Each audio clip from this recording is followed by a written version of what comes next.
Oh my goodness.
So I wonder if it's worth putting some kind of like loading screen or something for this next time.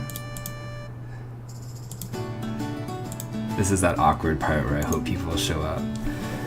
I'm not talking to myself forever.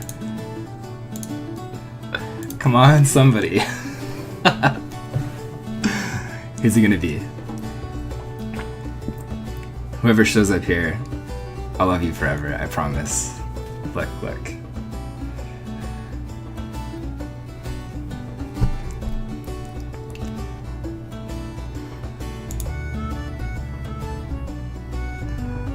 Anybody?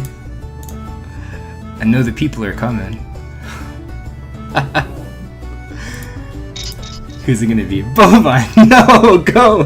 Go! Bovine, I like you, but I don't want to love you, sir. I don't. Thank you for the support, though, sir. Always appreciated.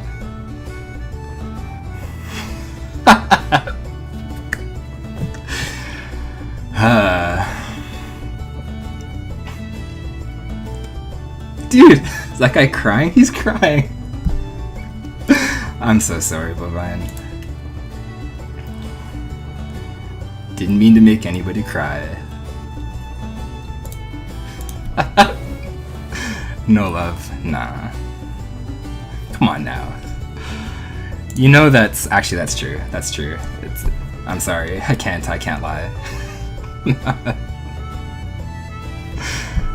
Thank you for the host, sir. I do appreciate it.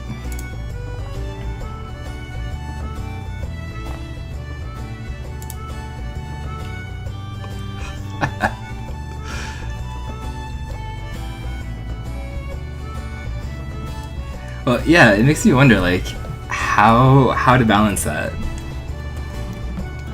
Gathering everybody up so I'm not awkwardly waiting for like 5 minutes is probably a good idea, but nah. These things are getting somewhat popular. You know, I get messages about them a lot.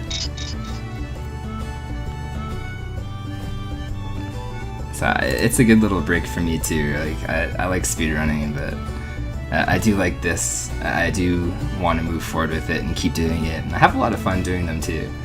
You know, like the first one, I wasn't really nervous, but the second one, I fell into an element. I loved it. And same with the third one. I feel very at ease, very comfortable. Hey, Mofi, how you doing, sir?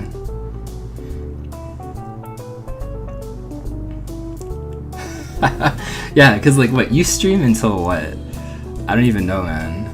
My time, I'm in bed. And sometimes you're still up by the time I get up. So probably 7. Which means you've had maximum like 8 hours to sleep or something.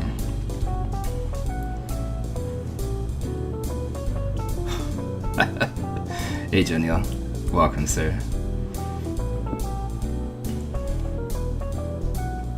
Yeah, you've missed a couple actually, doing adult things. I've had 3 now. Well, technically this is 3, but I've had 2, and I do quite like them. They're a great deviation for what I'm used to when it comes to speedrunning. But I think I want it centered around the retro community and kind of like Twitch in general. And I'm not used to talking to this microphone thing yet, so.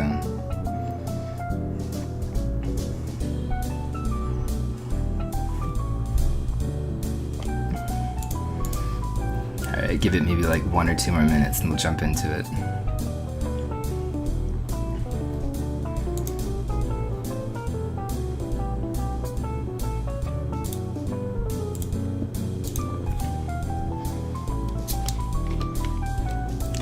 Yeah, I'm still undecided about the time. Part of me wants to have it now, which is closer to like 11 to 2 o'clock my time. And then that does not really work with my original streaming hours. It does not. So my original streaming hours are like 8 hours from now. So the very first one I think was like 8 hours from now. So a lot of people would be in bed. I think it's an awkward time for most people. 4 a.m. Well, I appreciate your support there, buddy. Hey, you're from, correct me if I'm wrong, like Thailand or Singapore, right? You have like a crazy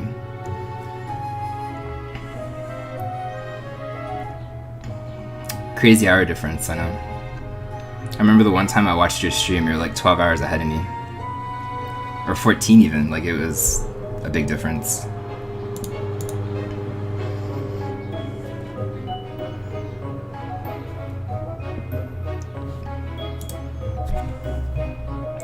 Yeah, that's a big difference. Opens multi-Twitch, yeah. The fact, because I really wanted to do this a week later. Like, I wanted to do this a week from now. That was the original goal.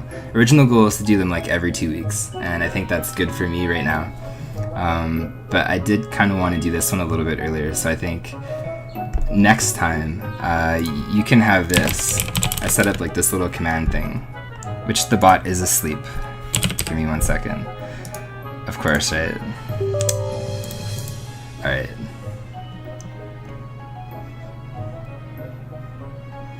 But like, I get messages about these a lot, so it's kind of flattering. So I appreciate that.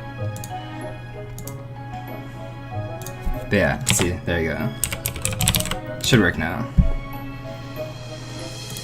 So if you ever want to pop in here, and you can like still message me directly. A lot of people message me, but I just set up a command that you can figure out when it's gonna happen and stuff.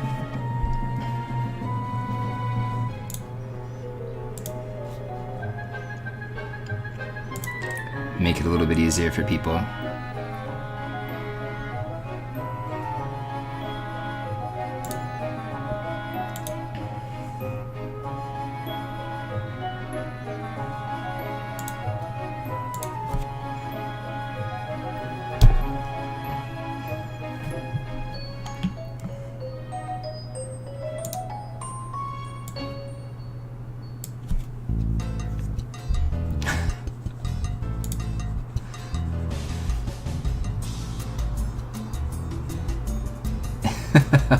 What?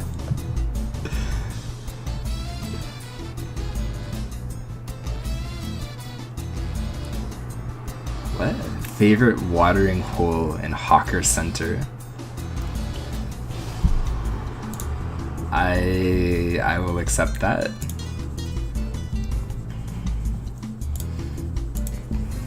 Alright, I think we're good. I think we'll start here.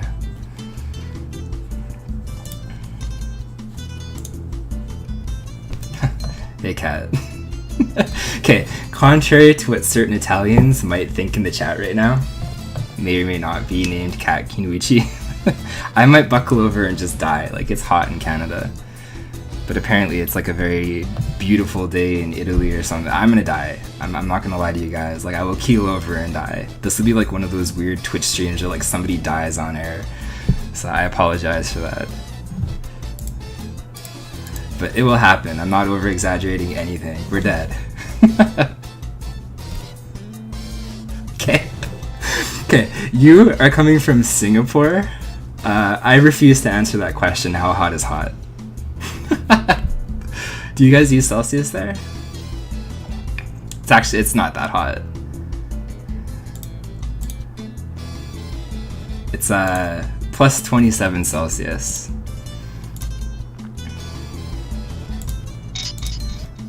So yeah, it's not. Amiga Bill, welcome sir, welcome. I'm sure it's like plus 50 Celsius right now for you. 4 a.m. Dude, that's amazing. Yeah, we're okay, I'll shut up forever. No.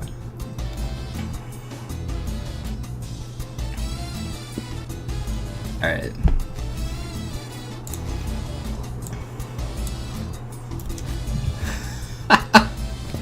I can't imagine that. Like, I almost died sleeping yesterday, and it was probably like plus 15 overnight. It wasn't too bad.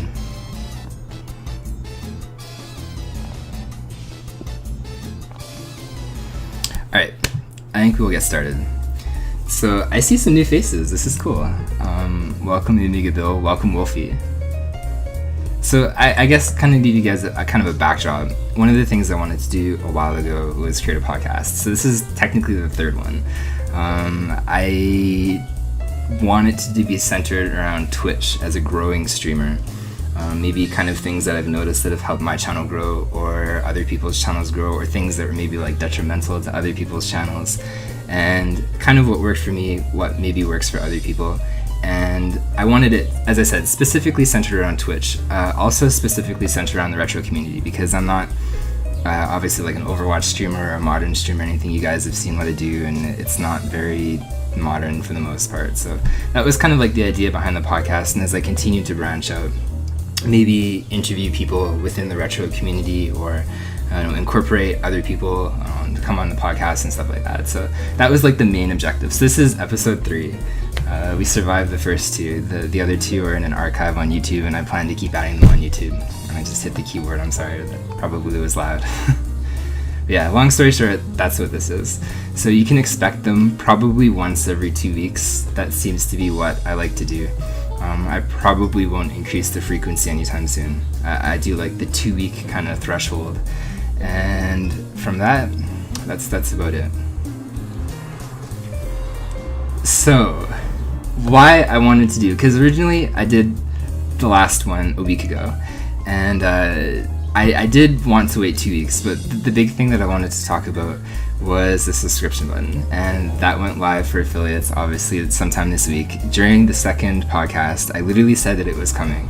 You know, Twitch, I think it was like an affiliate email sent affiliates saying that within like the next few days that they were going to launch this subscription button. And I didn't have the date at the time because obviously Twitch didn't notify anybody. It just said soon. And their soon literally means soon, because when they introduced the bits, it took like 2 days or whatever for it to go live. And I think after that email, it was like 3 days later, Cartina Cow and Rufford completely surprised me. I didn't even know the thing was live yet. And they randomly subscribed to me, and I was like flabbergasted, because I was like, I did not know this thing was live, and it completely caught me off guard. I actually died running in Bucky O'Hare because I wasn't used to the sound effect that just like suddenly went off in my headphones. But I wanted to talk about that, what it means as a small streamer, you know, that has a decent amount of following or whatever, to suddenly have a subscription button, because I don't think I'm worthy of it, and I'll tell you why. And another thing that I wanted to talk about was a really weird thing that I saw in the news that kind of parallels to Twitch. And yeah, Defender of the Crown was you know what, I'm not going to say it's slow. One of the games that I'm going to show Pale is probably even slower. It's called Genghis Khan 2.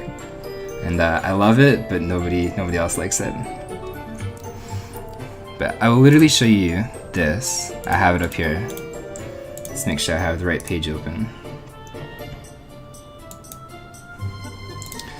So this is one of the things that I wanted to talk about that kind of parallels with Twitch.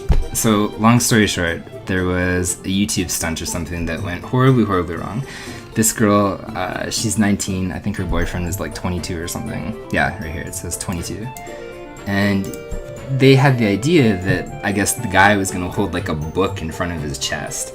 And with a Desert Eagle, she would walk up to him and fire at like point blank range. They recorded it on 2 different cameras. The bullet went right through the book. It killed the guy. Really, really, really, really stupid death. Completely preventable. But the whole premise behind why they wanted to do this was views, like to increase their viewership. And I kind of read that, and this is, I don't want to sound old. I don't want to sound old, but this is partially a millennium thing, because they have like that total immersion when it comes to digital now. But this also parallels to Twitch a little bit, and I want to talk about that and why. But I'll get rid of that. Darwinism, yeah, it's I don't know, man. So I think to start, I think I want to talk about the subscription button. So I think there's a really big elephant in the room with all Twitch affiliates, and that is we suddenly have access to a subscription button. We have a really, really, really, really decent viewership. Like obviously if you apply for that affiliate thing, it's not super hard to apply and get accepted into the affiliate program or automatically accepted, whatever. But I think the really big elephant in the room is all of a sudden all these people that you randomly have. Right, sorry Danielle. That's the first time I've showed a link on there. That's yeah, chat box is way down because the window capture is way up. We'll do that next time. But as an affiliate, you have a subscription button. You have all these viewers, but our retro community is extremely intertwined. So, like for an example, already off the top of my head, you know, I talk to Kat or whatever. I see her in Joe Neal's chat. I see M Wolfie in Platinum Amazing. I see Pale all over the place. Like everybody is interconnected somehow. And as an affiliate, this makes it incredibly awkward because I think as a viewer, when you have more of a viewership role and you're not necessarily a streamer, all of a sudden you might be thrust into the expectation that you have to support all these streamers that you've watched that were kind of like small-time fish or something like that. And in my personal experience, at least that's how I felt, because you know I'm partial streamer, but at the same time I'm partial viewer. Like I watch obviously a lot of Twitch, just as I stream a lot on Twitch. So I think it's set an extremely weird precedent where at least the elephant in the room, like the notion is everybody that you watch should be supported, but at the same time obviously I don't think that's true. And I think that's like the one big thing, at least right now, is you have all these affiliates that probably are worthy of subscriptions, but logically you can't go out and you can't subscribe to like every single person that you watch. And that is one of the things that I definitely wanted to talk about. North and South. I don't know if I told you about Omega Bill Bovine, but while you're here and while he's here, you should follow each other. You both do very like things, like variety. Bovine does like variety about everything. I know you'll like him, Amiga, but Amiga does Amiga. It's literally in his name. So with the subscription button, I think it was met universally pretty positive. You know, like a lot of big channels seem to think that it's not really a big idea. Like I saw some stories and stuff circulating around that a lot of people, like if you had like your own custom emote as an affiliate and you used it in a bigger channel, you know, you get banned from that channel and some other hearsay stuff. I don't know if that's true or not, but I think for the most part everybody's pretty supportive of it. At the very least, I don't think, as I said in the previous podcast, I don't think big streamers like Caleb Hart or, you know, Graham Pooh Bear or anything, they're gonna see much of an impact that you can now use your subscription money or whatever the case is to subscribe to somebody else that's not like a big person. Like I think if you have a huge community where like 1,000 people are watching you every single day, it's not gonna hurt you that much financially. And I think the biggest thing that I don't think that I'm worthy of a sub button is this is never going to be like a full-time job to me. This is still a hobby. This will always be a hobby. And I think that's something else, not from the viewer side, But from the streamer side, that's a little bit awkward too, is all of a sudden you have a platform that is monetized that was against your will. Like, I didn't agree to have the sub button up there. It just magically appeared, and Cartina surprised me like crazy because, as I said, I didn't expect anything. I didn't know it was live. All of a sudden some guy subbed to me and I was like, oh, Cartina, thank you. But the really awkward part about that from a streamer point of view is, now what do I do? Because people that came in before that watched me, maybe they donated, maybe they didn't, but for the vast majority of people, they don't. So if you all of a sudden have a sub button, do you stream more? Like, what do you do? Like, how do you accommodate the fact that there's now money behind that viewership? Bovine definitely streams.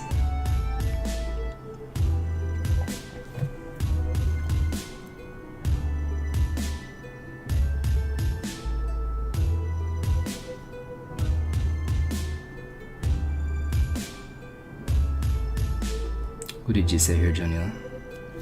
No one has to sub to me just because they like my channel, as I was not sub to all the streamers. Yeah, and I think that's obviously a really good mentality. I think what I would probably do is, because for the people that weren't here last time, I think, super long story short, a subscription to me isn't... It's more so a way of saying thank you. And it's a way of saying thank you because, you know, people have families, people have jobs, they have commitments, they have all kinds of stuff that usually interferes with streaming. It's not as easy just streaming 24/7, and unless it is your livelihood, which for the vast majority of people, like 98% of the people on Twitch, it's not going to be your livelihood. You are sacrificing time of some sort, not doing something to stream to a community of people that you've met here. So when I either subscribe to somebody or I give a donation or something, that is basically my way of saying, okay, thank you to this person for sacrificing some of your time or sacrificing some of your energy, because it's not always easy streaming. You know, a lot of the people, like Rich, for example, Infested Rich, sometimes he's working like 8 hours or something, he comes back and he streams like another 6 or 8 hours. Like, I don't think I could do that. I couldn't do that. But it's basically my way of saying thank you for sharing your time, and that's basically my premise and my mentality behind it.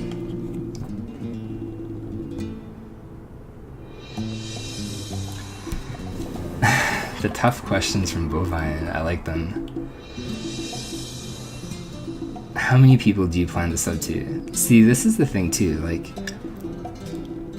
I don't know. Right now, I think I'm sub to 5. I think I could actually check right here because of the emotes, right? So we are sub to Sinister One, Infested Rich, Aquas, Arcus, Endy, and the Birdman. So I think that was 5, right? Oh, and Bovine too. I actually subbed to you the other day. So, I mean, like, I want to support the streamers that I think are smaller and make Twitch a better place. And I think that's kind of my mentality too, is maybe in lieu of subscriptions or something like that, I would also... I don't know, I'd probably make donations or something, because I still want to support financially, because I don't think time should be free. I don't think your time should ever be free. Even if it's through a hobby or something like that. I am a venture capitalist at the end of the day, and I don't think time should ever be free. I think you should be rewarded for the time that you spend doing something. And that's not to say that I expect everybody to pay or something when they're watching me, but at the same time, I don't expect things to be on Twitch or whatever for free all the time.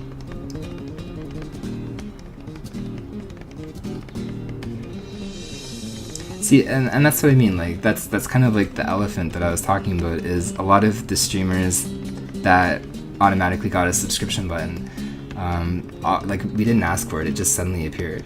And the dumb thing about that is, I think for the vast majority of affiliates that randomly got a subscription button, it isn't like an all-day thing. Like, take your example, I like watching your stream a lot, Jonil, but you are as infrequent as they come, right? You know, sometimes you were, you know, like every other day, and then all of a sudden you kind of disappeared for a month or whatever. I don't think you can opt out of it, no. You can't just get rid of it. And the other thing that I really don't like about it too is they use the same paywalls as what do you call it, partnered streamers. So you have the $4.99, the $9.99, and $24.99, and that I do not like at all. I do not like how there's a paywall mechanic, or I get that maybe somebody wants to support me a little bit more or something, but I wish that as an affiliate, or even as like a partner or whatever, I had the ability to give everybody all the emotes at the $4.99 tier and then have nothing offered for $9.99 and $24.99. And if at that point you did want to support me for those two price tiers, it was purely out of the goodness of your heart. It was expecting nothing, knowing nothing about it or anything like that.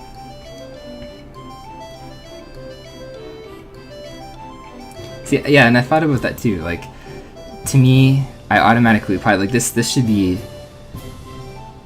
something that, I guess it is something that has a little bit of consent, because you obviously have to, like, sign up for the affiliate program and submit the tax forms and stuff. Like, it's not completely automatic, but being accepted into the affiliate program is fairly automatic. Like, once you're accepted, there's no anything. You just have to fill out the tax forms and then everything is done for you.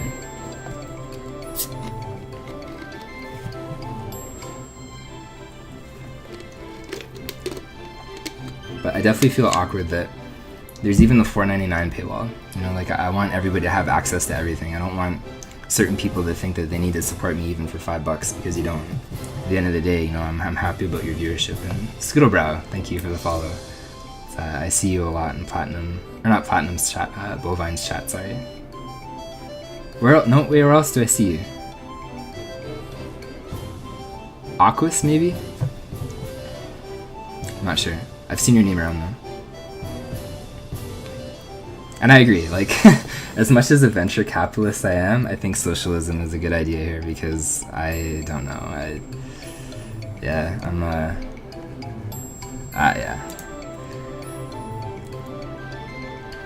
So, as I said, I think kind of like my expectations moving forward, like, I actually literally don't want people to subscribe me. I want, kind of like as it was before, the viewership is the most important thing.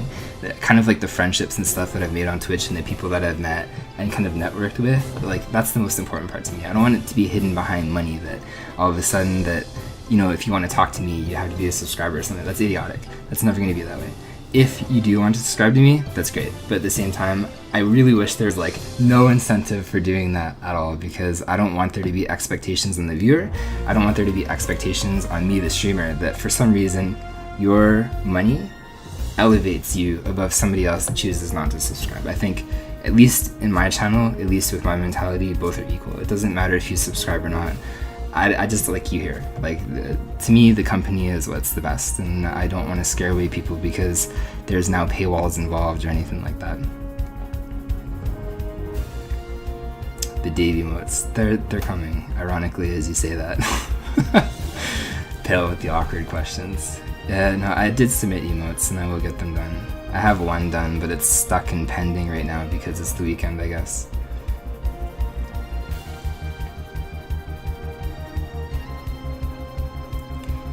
It's completely a double-edged sword.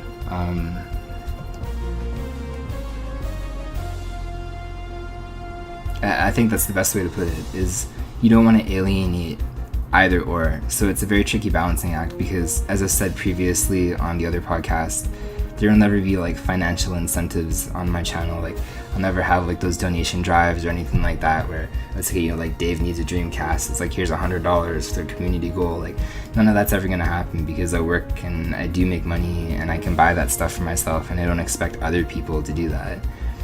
But I also don't want there to be expectations just because somebody walks into my stream and says, I'm gonna sub to this guy, I like his content, I don't want them to think that because they decide to sub or something like that, that I'm going to treat them differently, or I'm going to treat them different than a non-subscriber or anything like that.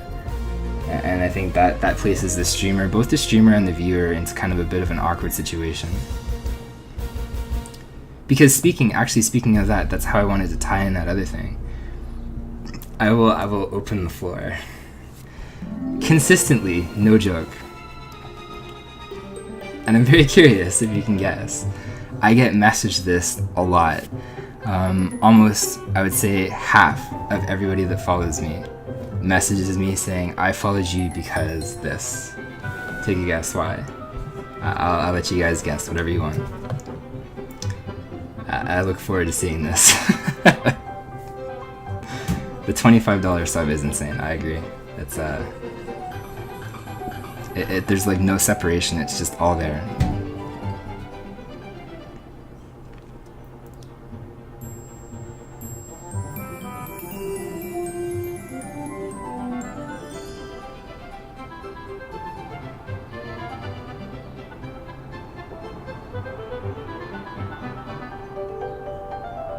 No, affiliates get 3, I think.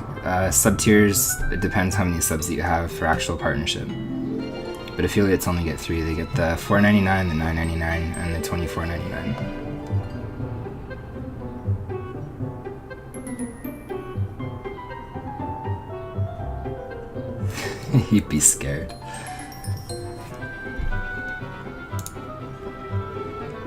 I mean, you can't control people and what they do with their money. At the same time, I kind of agree with that. Like, I don't want there to be any expectation just because you decide to throw money at me that I'll treat you differently, because I won't. And I feel that Twitch is making that very hard to do on a non-personal level.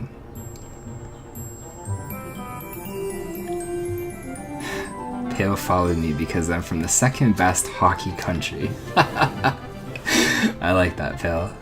You need some money and followers just to keep practicing. Subscribe to JYD because blank. I'll take a guess. I imagine one of you will get it right.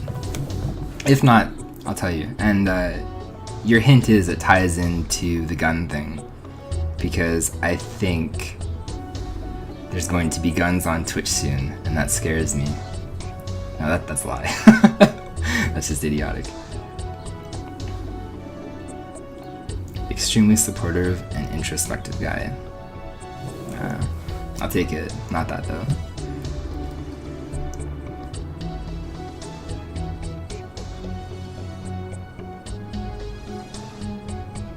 Go knives everywhere. Yeah, the gun thing. Do I still have it here? Yeah, the Darwinism thing. Darwinism at its best. Overwatch is a possibility. I'll play Overwatch eventually. Hey, Ellen Meister. Alright, so I guess lackluster guess or whatever. Why? Literally, no joke. Like probably every 2 people, maybe 3, I don't know. Every 2 or 3 people that follow me on YouTube, or not YouTube, sorry, Twitch, they literally tell me the exact same thing. They say, I followed you because you're normal. Amazingly, believe that. Amazingly, they somehow perceive me as normal. But no, it's a real thing. Like I don't scream, I don't yell, I don't rage out. I'm a very calm and collective guy, and just I get that a lot. And I think that kind of ties into what I wanted to talk about with these people shooting each other. Is they're trying to put on a show, and that's something else that I've kind of noticed with like small streamers. There's just like gimmicks attached to them and stuff. And I don't know if that's entirely good as a starting streamer to, I don't know, to incorporate in your channel. I think in my own personal experience, I think if you check the top of my page or something, I follow 171 people. One person, that's it, is maybe not normal. He puts on a show, and I did message him ahead of time. And if you guys are not familiar with the Andy social network, you should go check him out. He, I think, is what a persona does right. He is an entertainer from day one. He sings, he does music, he incorporates comedy into his streams, and he is really good. Actually, it's funny that you say that, Wolfie. I was actually going to talk about him after. But I think if you decide to choose a persona, you have to dedicate yourself to it. You have to do it from like day one. You can't change it. And the Andy Social Network does that really well. I am thoroughly entertained when I watch his stream. and he's a very, very, very friendly guy. And he sings everything. I don't know if it's Animaniacs, but he's a really good, legitimate singer. He's really good with how he balances everything. He's incredible with interaction. He's actually a fairly skilled speedrunner too. But speaking of that pirate guy, I actually saw him. It was like the Galleon Gamer or something like that. The Gamer Galleon, I don't know. I saw him the other day, and I couldn't tell if he was live or not, but I did watch him. And he was dressed up in like pirate clothes, and he had like this pirate chest, and he opened it up and he showed a bunch of toys off and video games, then he went back to playing it, and it was kind of set up like a TV show. I think if you go like hard into it like these two guys do, this is where it's kind of like a double-edged sword too, because if Andy, for example, or that pirate guy ever want to drop that act, I'm very curious to see what their viewership would do. Like how would all the people that subscribe to him or follow him or do whatever they do right now or interact with him if he just suddenly decided to drop the act and be like, oh, whatever, I'll just be normal today. But if you have the personality, like if you're very extroverted, if you can sing and dance in front of a bunch of people, like I'm extroverted, I don't think I could sing and dance in front of people. It's not gonna happen. But if you could do that, then you know what, why not? You immediately separate yourself, you immediately elevate yourself above everybody else on Twitch, creating this persona that's completely unique. Like there is not another Andy Social Network. There's not another pirate guy that dresses up in pirate stuff and pulls things out of a pirate chest. And I think stuff like that can give you a handle, at least increasing the viewership and creating a very interesting and unique base. But if you are just going to like yell and scream and do weird stuff to attract viewers, maybe not. Normal. Yes, Italy. Canada is normal. Maybe. Because you're normal. I don't comprehend it. It's okay. Throwing out normal there, it's just, it's a tough one. Karaoke stream is not incoming. Bovine's a filthy liar. That's, it's not gonna happen.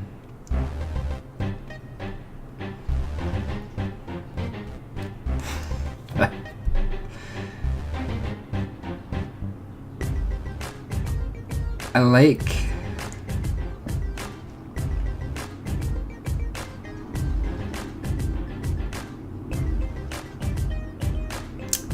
Bovine's definitely a liar. He's a liar, trust me.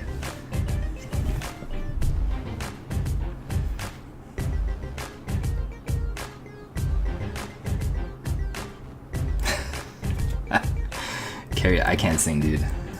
No.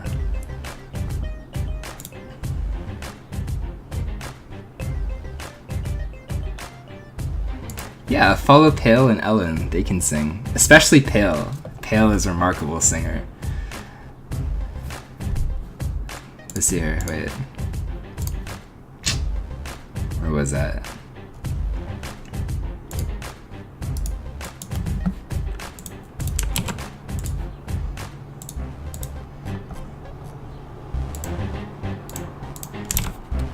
There. See? Yeah, you follow Pale. Pale is a great singer. Grease? It's funny. Okay, you know what? If I was ever okay with singing, it would be like a duel from Grease or something like that, or some kind of like violin duel. Some kind of like hoedown, Tennessee style, something like that. Let's see here, I saw what Namika said. If you create a character, wouldn't you need to always be that character? Could you be yourself or make a new character? That's what I mean. Like, I would encourage you to check out the Andy Social Network. Like, he's got no affiliation here. I've known him for like a day, literally. He followed me back. He followed me first. I don't know who hosted me. Somebody hosted, I think it was actually Beerful of Belly. He hosted me, and Andy followed me. And then I checked out his stream the other day. I was aware of him, but I checked out I actually watched his stream the other day, and I followed him too. And I've literally known him for like 17 hours. But I think, again, if you have a personality or a persona that you've created specifically for Twitch, he's the guy that's doing it right now.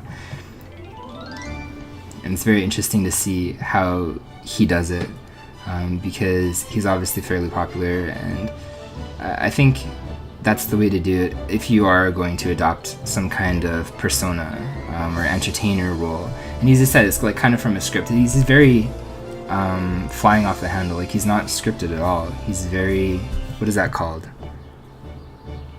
I can't remember that word, and it's about it. Come on, what is it called?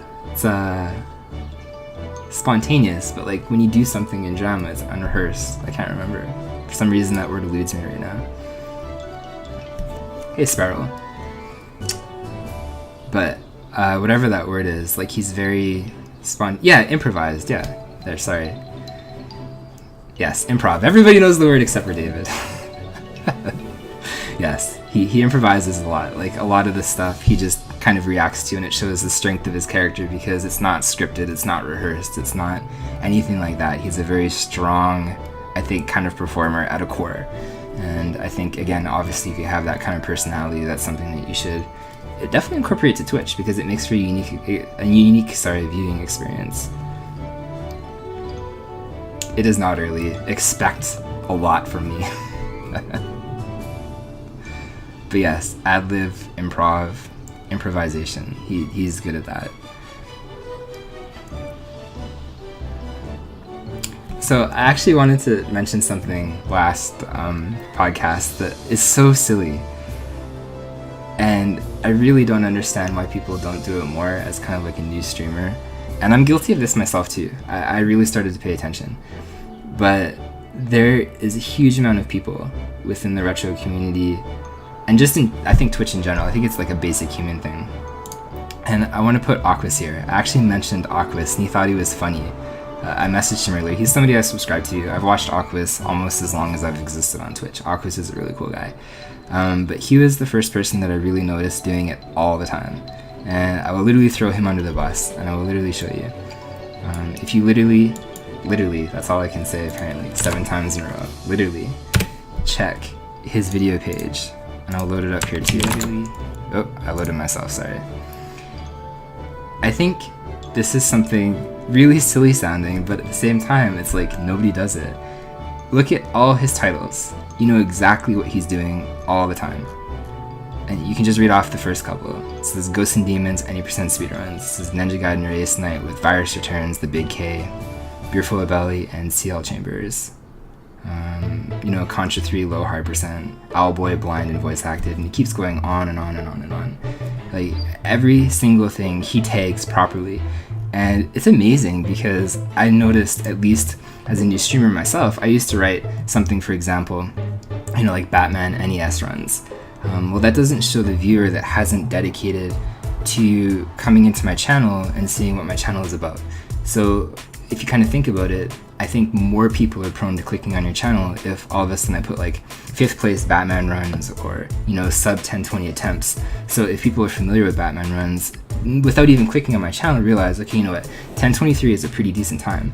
Maybe I should check this guy out. And I've noticed if I've tagged things a lot more properly, a lot more people that are completely random and strangers and stuff start showing up. And it's amazing if you check Overwatch, for example. Because yes, Bovine, I like Overwatch, and sometimes I watch Overwatch. If you look at the tags and stuff on Overwatch's game directory, it's like split, almost 50-50.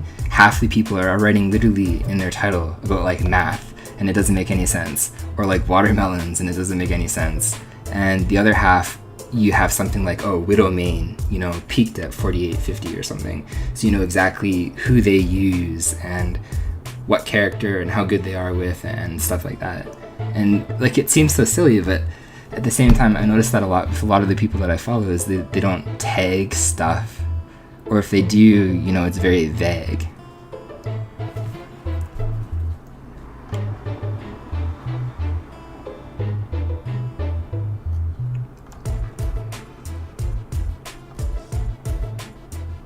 Actually really shy, but there's something that I really enjoy about streaming. Well, I mean, you remove the physical aspect, I think it's a lot easier. Like, I'm very extroverted. I'm not introverted at all. Like, I said in the first one, like, give me public speaking all day in front of a bunch of strangers, no cue cards, anything. Like, I'll embrace it. I love this stuff.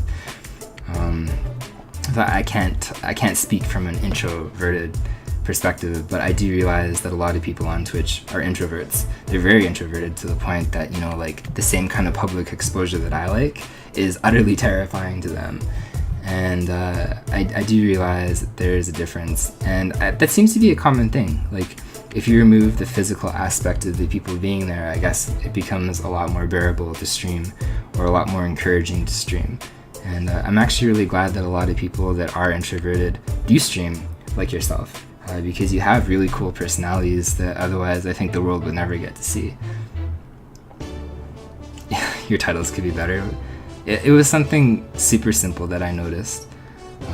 I sucked at creating titles that are reflective of skill or reflective of currently what I'm doing. And I've really tried to narrow it down a little bit more so that if people are kind of browsing through the retro tab or whatever, like on mobile or other devices, that's exactly kind of what I want to narrow in on, is people, before they even click or tap or whatever, realize, okay, you know what, based on the title alone, maybe this is something that I should watch. Because I used to have like horribly generic titles, and even though I've watched Aquas forever, I definitely feel like, I don't know, Aquas does it right, for sure.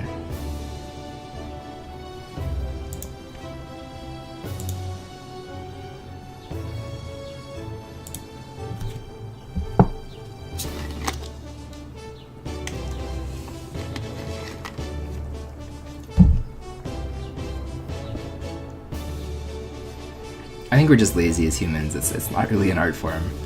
It's just something that you don't really think about, because I think you bank on the fact that for the most part you have a certain group or a certain community that will always join you on your stream for the most part. And you know, like, that's an okay mentality to have, to expect people to always come back. But at the same time, you know, part of Twitch is obviously growing your viewership and expanding and creating something. So I think obviously a good title would help. Or not help, but I mean, it's one of the pieces of the puzzle.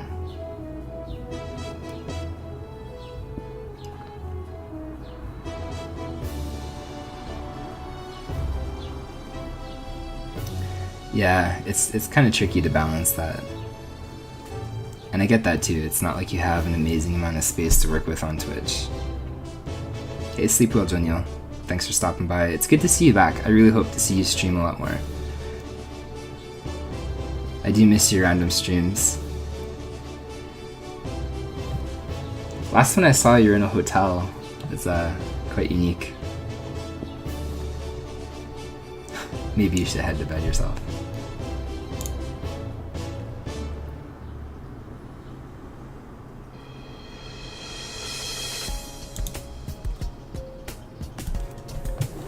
Hey, no, we're upselling your titling. No, we're totally upselling your titling. I literally just said that. I like dumped your link. Look, see, this is what's on my control V right now. See that? We were saying Aquas is like point spot on with titles. It's one of the, like, I didn't expect or intend, but it's like one of those things where I wanted to talk about for like literally 2 or 3 minutes, because all the people that I follow for the most part, they have pretty good titles, but there's some people that really aren't reflective at all of what they're doing based on their title, and it's actually pretty amazing. Like, you wouldn't walk into a bookshop and buy a book that has no title on it, and you flip through and there's no title in the front either. So like, why do that on Twitch? Or you wouldn't title your stream or something, or your book, if you open up the book like Watermelon and Math, and then you open it up, it's actually like Shakespeare. So again, why do that on Twitch? It should be reflective of what you're doing. And yeah, it's amazing to me how non-reflective for the most part some streamers make it. Like, it's a mystery, like solving a murder mystery or something, figuring out what they're streaming. You have to enter their chat and figure it out, and it's like, oh, it's I don't know, I find it kind of silly that the human mind operates like that.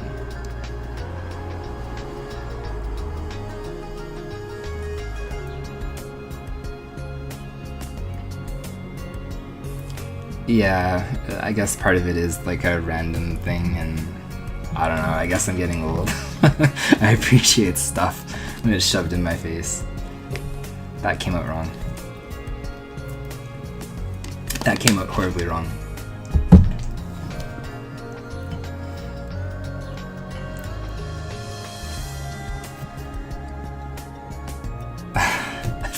That's so dumb. Okay, anyway. Nobody heard that. That was dumb. Okay.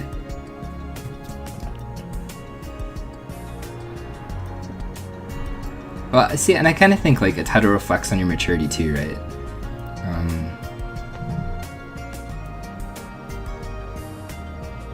I don't know. I think if you're willing to put like a very immature joke in the title of your stream, it's not to say that you'd be like an immature person that's completely unwatchable, but at the same time, maybe you would have some of those personality qualities based on what you put in a title if you don't care about it, based on somebody that maybe is a little bit more serious or calm or whatever the case is if they make a properly titled thing. Like time is precious, yo. Alright, Tupac. Or whatever. I don't know. I'm not sure where that comes from. Something tells me like time is precious, yo is not really a native Singapore quote. I'm just throwing that out there. I don't believe that's native to Singapore. I don't want to be wasting my time. But yeah, no, I agree with that.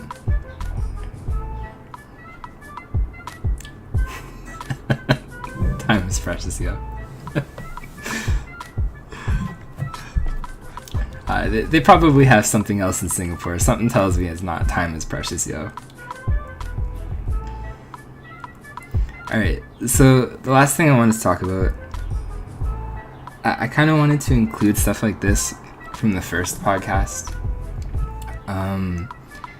Because I think one of the coolest things about retro is everybody seems to know something. Like, when you're in the retro community, everybody's heard of certain games that are kind of obscure, or other people have, like recommendations or something, you've never heard of them before. And there is something that was recently released. This was released in 1992. I don't know how interesting it would be to you. I find stuff like this kind of interesting. So this was a Korean-made game. It was released in 1992, and it was called Magic Kid Goo Goo, I guess. I guess the basic overlay is it has 7 stages, 7 bosses. There's like some kind of magic and food system, some kind of like select thing where you can alternate between characters. But what I really found interesting about it was, even though it was released or unreleased, I guess unlicensed in 1992, is it was never officially dumped on the internet until February 11th, 2017. February 11th, 2017. And I kind of want to draw attention to like incredibly obscure stuff like this because I find it interesting. Realistically, I think this game is probably going to suck. A Korean unlicensed platforming game screams suckage. But still, like, I kind of want to throw in random stuff like that because maybe it's something that people within the retro community might end up liking. Maybe they'll run it, maybe they'll play it, I don't know. Maybe it's something to stream.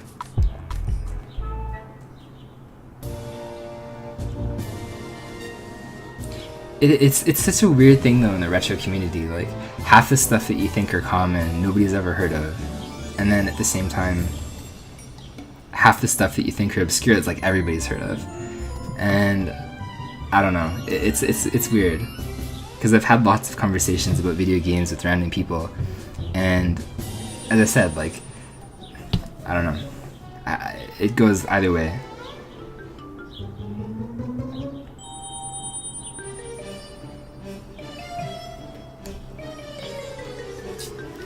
And I think just sharing that knowledge is really cool too. You know, you expose yourself to a lot of different things that you might not be used to.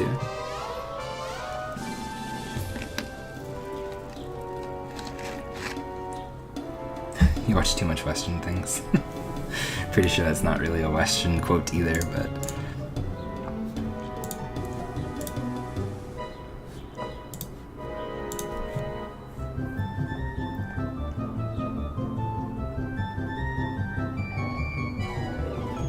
And I think that's what makes Bovine a really decent streamer too. And I can see why there's a really big viewership for that, because whether you're in Bovine's chat or Gunstar or 8meister, they all kind of have like those variety shows where they showcase a bunch of different hardware and a bunch of different software. And like, that's not something, as I said, in previous podcasts that I would ever do with my stream. Like, I'm not really interested in showcasing off a wide variety of games every night that I stream, but I definitely see the appeal, and the viewership that Bovine gets is incredible. You know, for such a new streamer to have an average of 50 to 60 every time that he streams, and it's solid. Like, there's been times where Bovine starts streaming and I go to bed, and then I wake up like 6 hours later, and as I watch him for like whatever 20 minutes before I go to bed, and then I turn it off, he's got like 60 people watching him, and then by the time I wake up, he's still got 60 people. Like, it is solid, and I'm amazed that. But again, it goes back to personality too. But he definitely presents himself well. But there's definitely a community for that too, if you're more into the variety streaming and showcasing, opposed to the speedrunning and whatever else.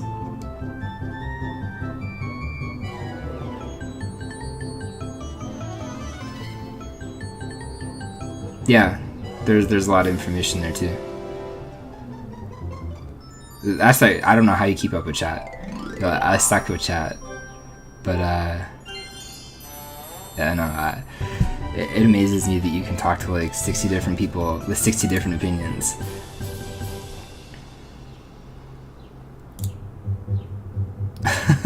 Everyone falls asleep in the middle. Possible. Definitely a possibility. So I think before I cut it short, especially you, Aquas, I don't know if you're still here, one of the things that I wanted to talk about, or I did talk about, was affiliates getting subscriptions. I don't know if you have an opinion about that, but I'd like to hear it coming from an actual partner.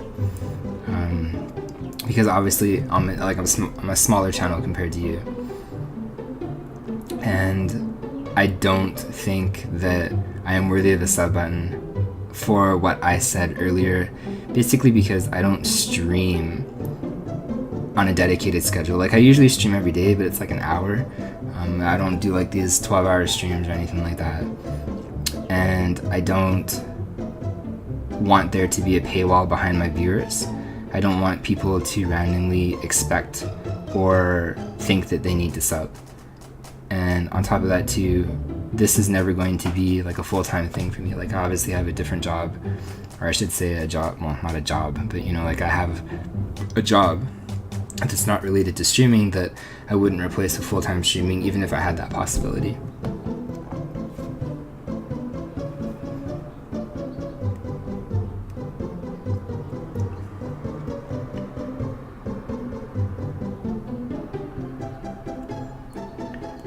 I find that pretty rare, Amiga.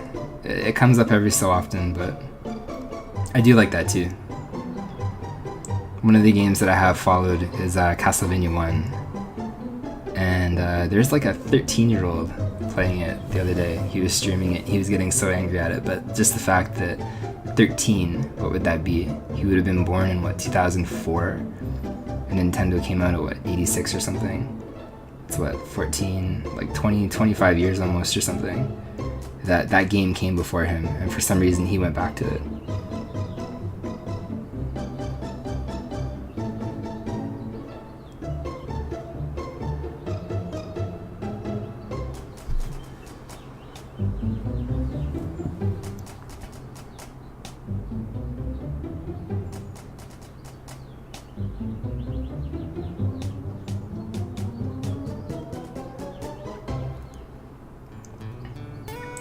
I think Twitch is cashing in here with the affiliate system, encourages the affiliates to stream more and gain their small regular bases. I've seen affiliates getting 5 to 10 subs, and that's even good bit partner for streamers. It is a really smart move by Twitch because they're monetizing the channels that have potential for monetization. And I mean, I get that from a marketing point of view, but you know, as I said, from a small streamer point of view, I was not entirely comfortable with the fact that the sub button went live. Like, I had no idea that the sub button even existed, and then 2 people subbed to me on my first stream, and that was really weird, and I didn't expect it. Like, I've never had the expectation streaming that this is a monetary thing to me. I am decently skilled in some video games, and Twitch is a platform for video games, and that is what I wanted to share with people. It never meant to be behind a paywall. It never wanted me, anyway, to stream in such a way that it was behind a paywall, or if you want access to my stuff or something, you know, I'll treat you better if you pay me. Like I don't like that mentality at all.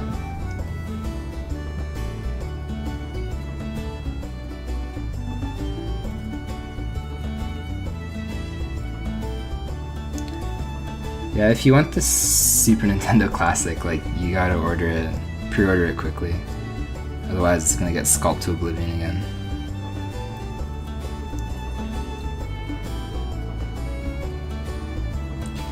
Yeah, and I think that is another thing too, is, to me, the subscription button prior to the affiliate system, even though I've only existed on Twitch for like 6 months,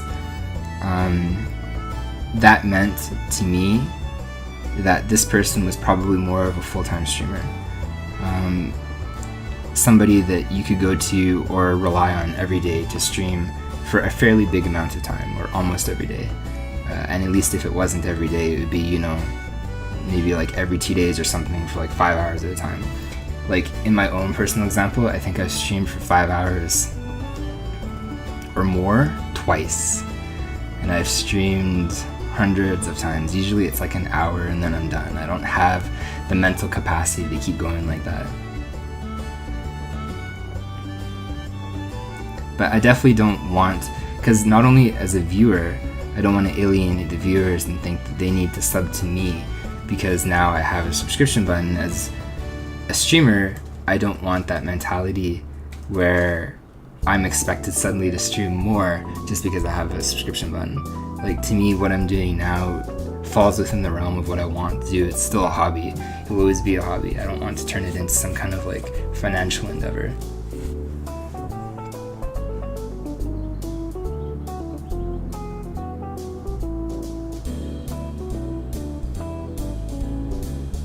Probably also true. I would agree with that. Because I think there's obviously a lot of affiliates that deserve a sub button. I'm not going to say that. And this is probably like a step when it came to automation.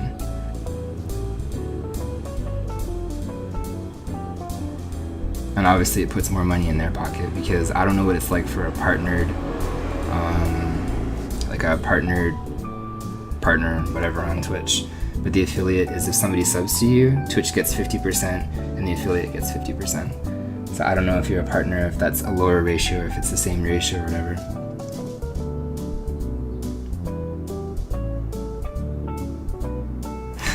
Of course it's about the money. Twitch is probably like $1 billion, if not $1 trillion platform. So if they can monetize, because if you think about it, I think I read, what is it? There's like 17,000 Twitch something, 17,000 Twitch partners. I'd imagine affiliates, there's got to be like a lot.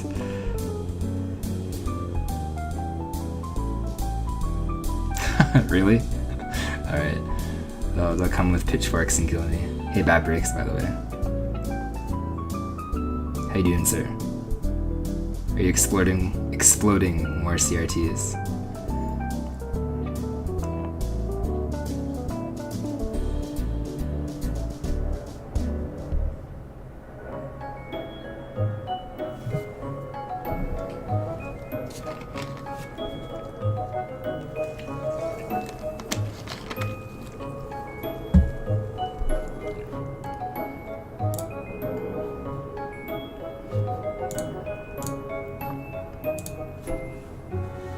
It's so hot in Canada, guys.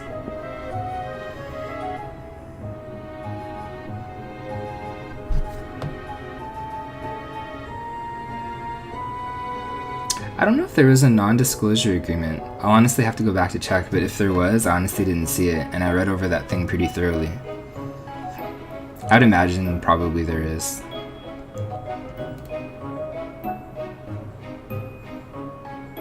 Like, if there's a non-disclosure agreement for partnered people on Twitch, I'm sure for affiliates there is.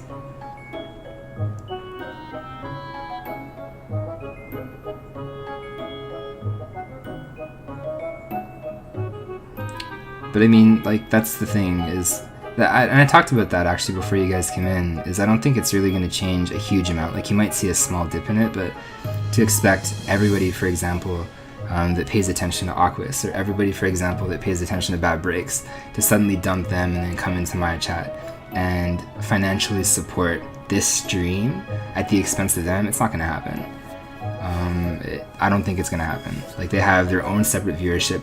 Maybe if there was a weird coincidence where on Twitch you had like a doppelganger and everything that you streamed, they streamed, and somebody liked your personality better. But I think that's the thing that works, at least in this situation for Twitch, is everybody is different. You know, Bad Breaks is amazing at guitar. Same with actually Aquas. You both play really good guitar. But you both play radically different games. Like, Bad Breaks plays Zelda 2 and that weird K game that seems so possessive and weird. What is that one? You know what I'm talking about.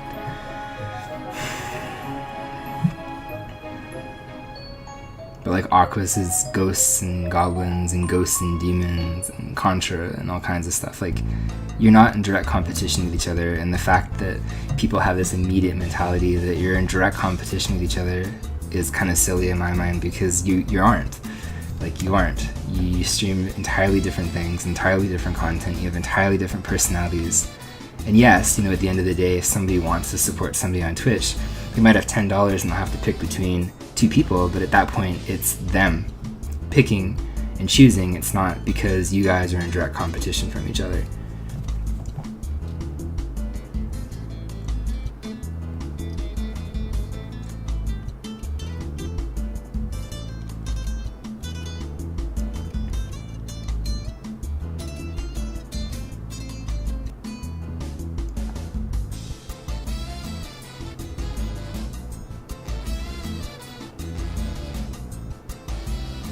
You know, I'm surprised, honestly, Bad Breaks, they didn't do that. Because logically that would probably be the most smartest step financially that they could do, is even dumb it down a little bit for affiliates. Because I think the only really thing that the affiliate system is, it's kind of like a pre-screening.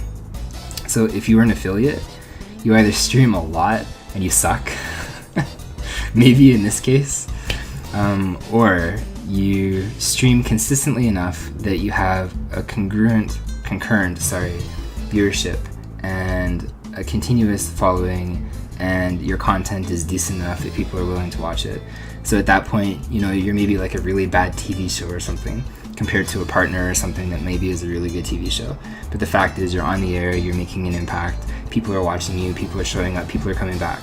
And I think that's really the only thing the affiliate system is. It's kind of like a check. Because if you think about it, yes, there's probably people, I'm sure positive even, that deserve affiliate or partner that aren't at all branded anything right now. But they have nothing because they have no viewerships or anything like that. Actually, to put Amiga Bill on the spot, I would honestly think long term, somebody like a streamer like Amiga Bill, he would be excellent as a partner, or Bovine Divine actually. The amount of energy that they put into the stream, the amount of stuff that they do every single night that they stream is incredible compared to something like me, where I just show up and I play Batman for a bit or speedrun something.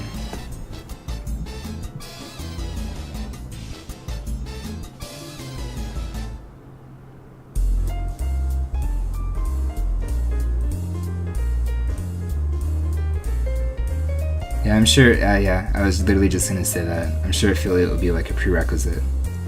Something for a partner.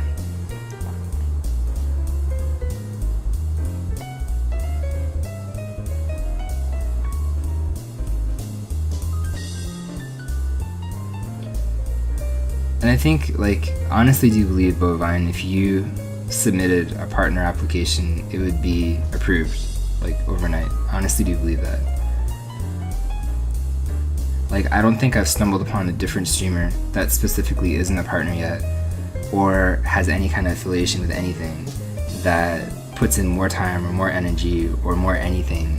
It's just, you're solid at it.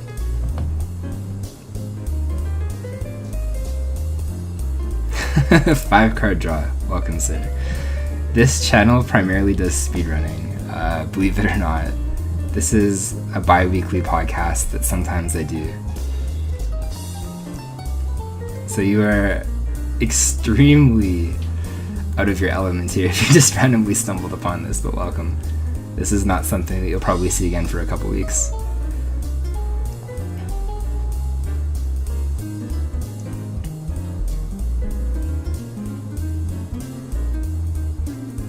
Kind of looks cool. Thanks, sir. I appreciate that. Honestly, check out one of his VODs. Tell me what you think. Like, Bovine amazes me in the sense that he has, I think, maybe 700 viewers, or not 700 viewers, sorry, 700 followers or something. He streams twice a week. Every time he streams, he averages like 60 people or more. That's the entire stream. He streams sometimes for like 5 or 6 hours. And they're all there all the time. I think if you were to check his stats on the dashboard, probably per stream, there's probably like 10,000 messages that get exchanged. He's got like an incredibly active and full chat. It's outstanding to me how good and how strong his community, specifically on his channel, is. Like, it's insane.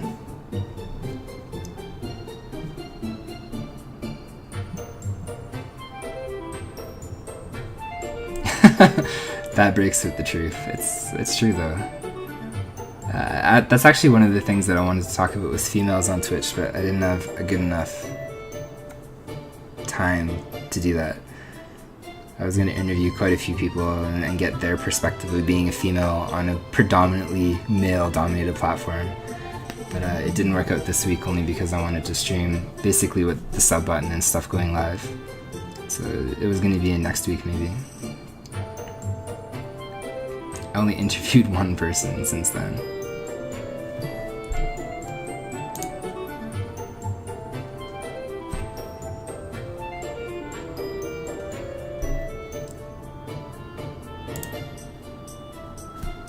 You should stream more often. Like, I don't know. I honestly do believe, because like all the criteria for partner is there, and you are lacking like thousands of followers as normal partners have. Like, I guess what I'm trying to say is your stream, Bovine, is no different than a partnered stream. Like, same kind of popularity, same kind of chat, same kind of interaction, same kind of everything. It is there.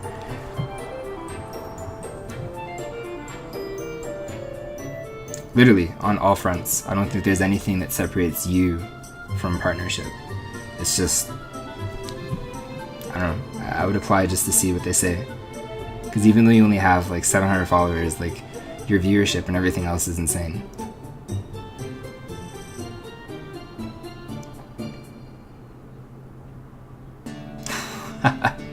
Shrimps have a hard time. Honestly, dude, like, I don't know when you came in here. I don't think I would ever pursue partnership in the long run.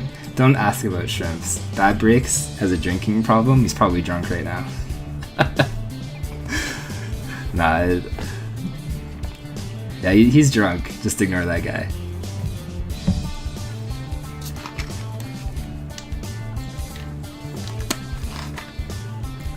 Tell me the truth. Tell me the truth, BB. Are you drunk right now? I think so.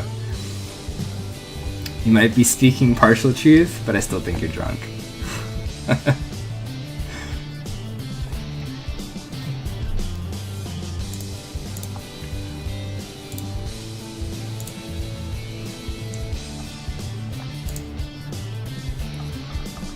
I'll quickly find you.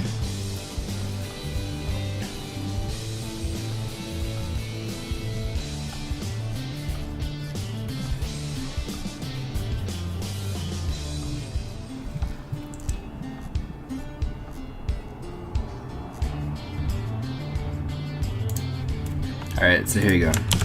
There you go, Wolfie.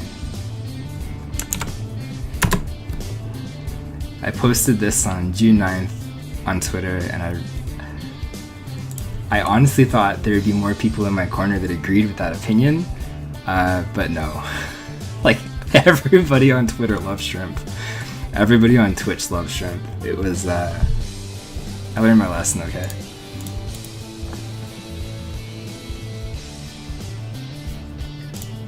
So dumb.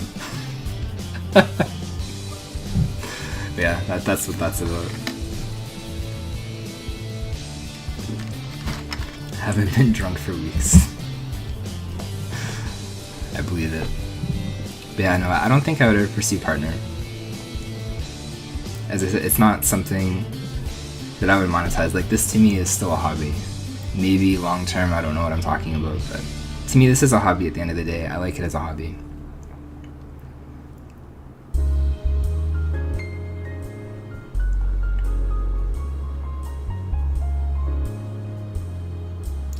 No shrimp on my pizza, please. Don't say those words on the internet when you're in Twitch. Just don't.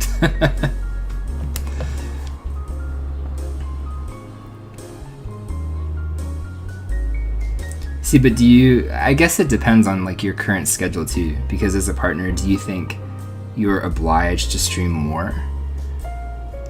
Because, you know, like, even in your case, you stream regularly enough, right? Like, to me, I literally do not have the capacity to stream longer than maybe like 2 hours. If I'm speedrunning something, it seems to be about an hour or an hour and a half, and that's it. I can't go longer than that. I don't have the capacity for it. And I think if I was suddenly partnered, people would expect more, and I don't think I would like that.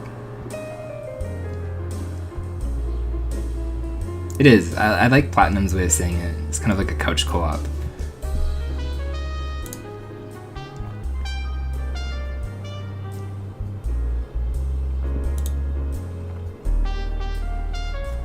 It's very interesting too. Like, I would encourage you to go back and check out the other ones that I've done, but you know, like, everybody has their own community, and then those communities intertwine, and it's very neat. I always found the community aspect on Twitch very interesting, because everybody has their own community. Everybody has a community that they build literally from nothing, or for the most part. I guess the more you stream, the more followers you get and stuff like that.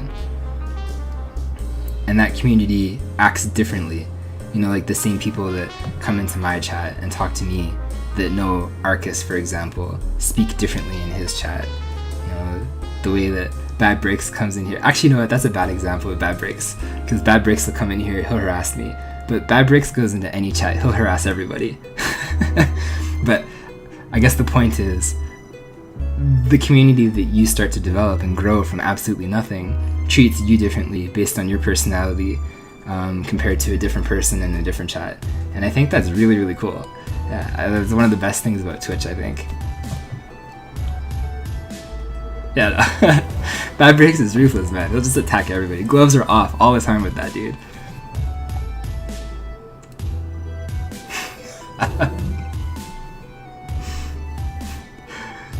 Let's see. I love it though. Like this is CV. Like, this is normal. I want people to just be themselves around me, and I think that's kind of what I want the community that I'm growing to be like. I don't want you to come in here and think that you have to watch yourself or anything like that. You just be you, because I'll be me, and then that'll work together somehow. Brought Dog, hello sir. How are you?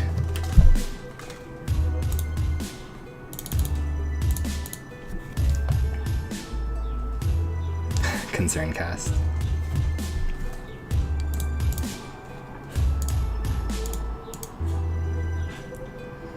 Alright guys, I think that sums it up for me.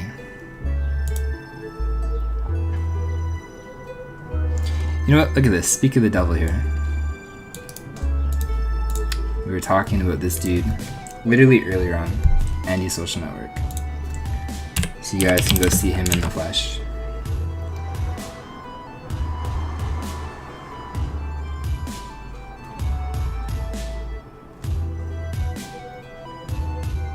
Yeah, and I mean, that's the coolest part about Twitch, is I think there's somebody for everybody, right?